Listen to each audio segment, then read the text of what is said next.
Hello there, welcome back to Simon Shed. It's time for another loco review. And today, mysterious packaging. What is it? You've probably already seen the description, so I don't know why I'm being evasive. It's the Graham Farish Class 08 diesel shunter in BR green late crest even. And it is a loco I've been meaning to get for a long time. Let's reveal the box. Usual Farish box, and you can just about see the 08 through there, past all the reflections. So let's get straight into the box.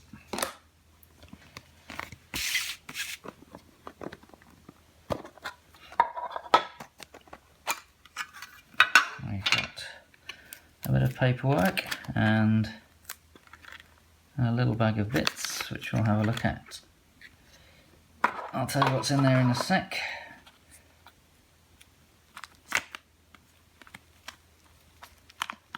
And here she is, and just to get an idea of the scale, that's what an 08, a Class 08 shunter looks like in N gauge.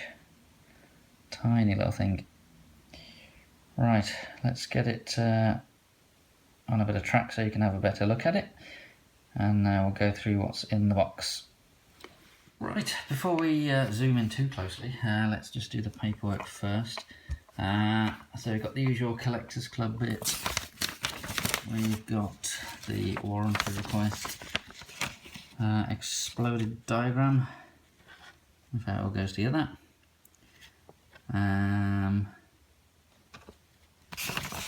What else?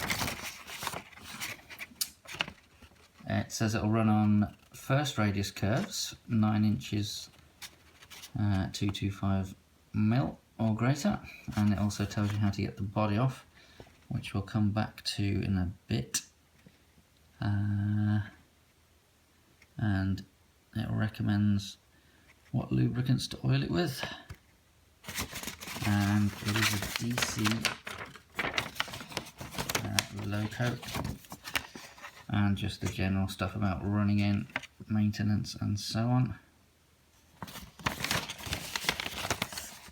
and the warranty.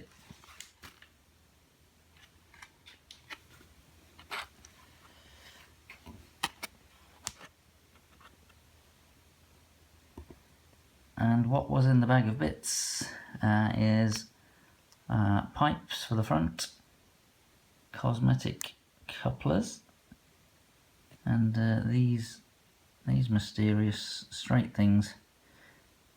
2 of those, so if anyone knows what they are, let me know, and post it in the comments, and I'll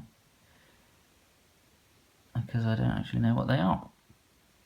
So that's the bag of bits. Let's take a closer look at the loco itself. So I've wanted one of these for a while. It is, as I say, a Class 08 shunter.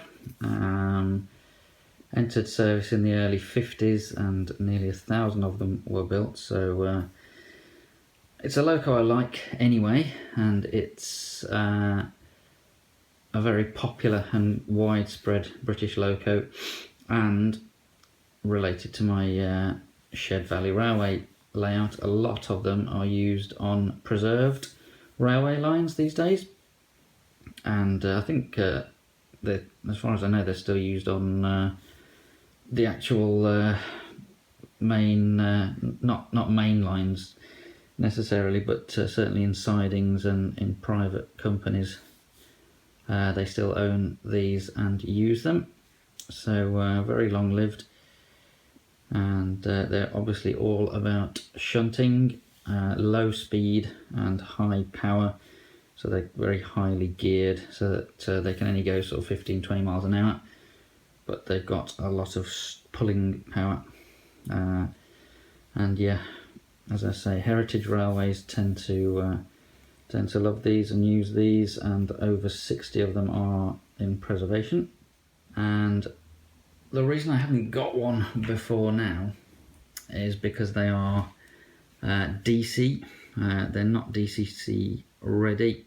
You can't just lift the body and slot in a chip. So I've put it off for a while, but I've finally bitten the bullet, and it's going to involve a bit more work to get this working on DCC, but I am planning to do a full video on how to take it apart, how to fit the chip, where to put the chip, and how to wire it up, and which chip. I need to find out which chip will actually fit inside there, because obviously the reason it doesn't come DCC ready is just the tiny size of the thing.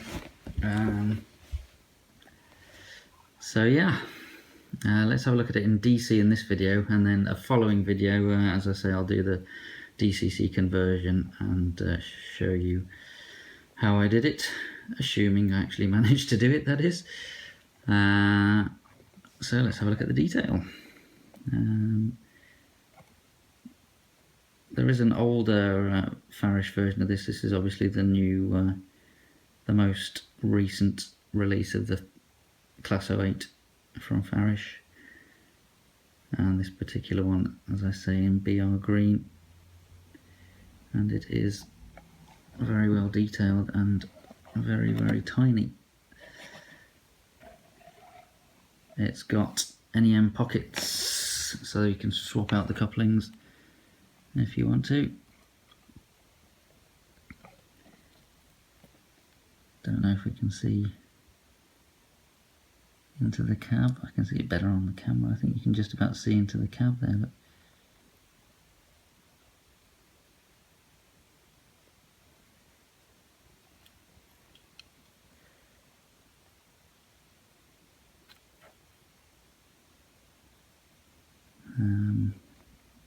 But yeah, not much to say, just let you have a look at the detail and see what you think. Try and get it in focus. I'm going to use the light on the phone to make this visible, as we only get about 37 minutes of daylight in the winter in Britain. Well, it's not quite that bad, but it's not quite enough light to do a good video, so we're having to switch on the light on the camera. There you go, can't actually get it back on the track. Right, I think it's time to try and run it in. And here we are on the Bodden & Woods layout, this time with the DC controller attached. So it's time to get a run in.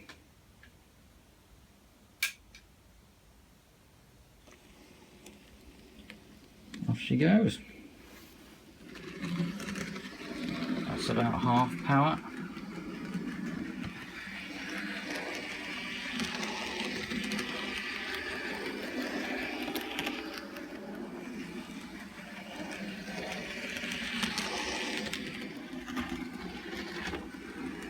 So straight away I've gone for the inside loop of my layout. As it said, this does run on first radius curves. They're not supposed to be first radius curves on my layout, but there are some bits where it tightens up quite a bit, such as here, and this difficult curve point. And it's coping with that really well, which is good to see. Definitely noisier than the last review I did, the Austerity War Department 280, but that has the new coreless motor, whereas I don't think this does. So I think you can hear the motor, whereas the other one was totally silent. But it seems really smooth so far, and it's not been running yet. So we'll give it a run in each direction.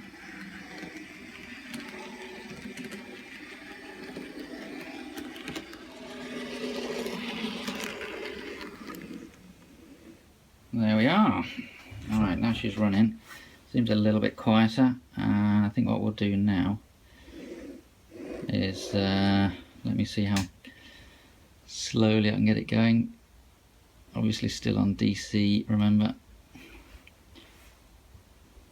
That's about it. Oh, no, too slow.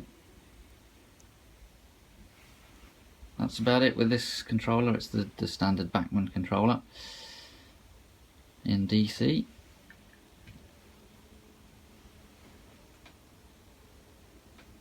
The model does go very quickly, but obviously if you want it to look like it's a realistic sort of scale speed, then probably a third of the way up the controller is plenty.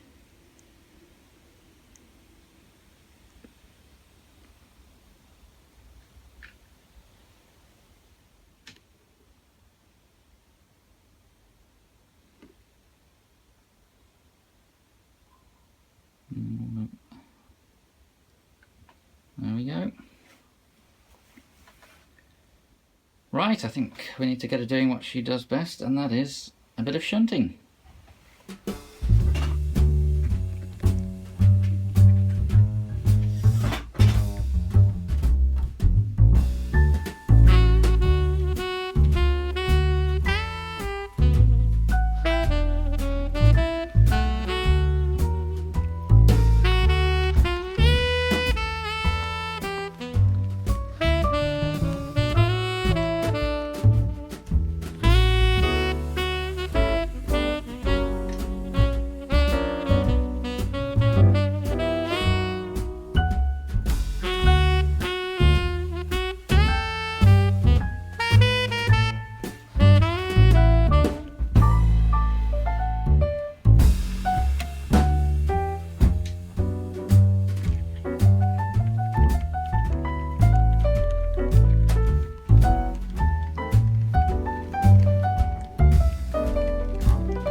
The Graham Farish Class 08.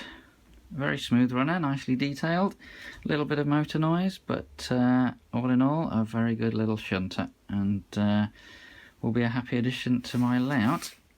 I'll look out for the next video, as I say, which will be converting this to DCC. But until then, happy modelling, and I'll see you soon.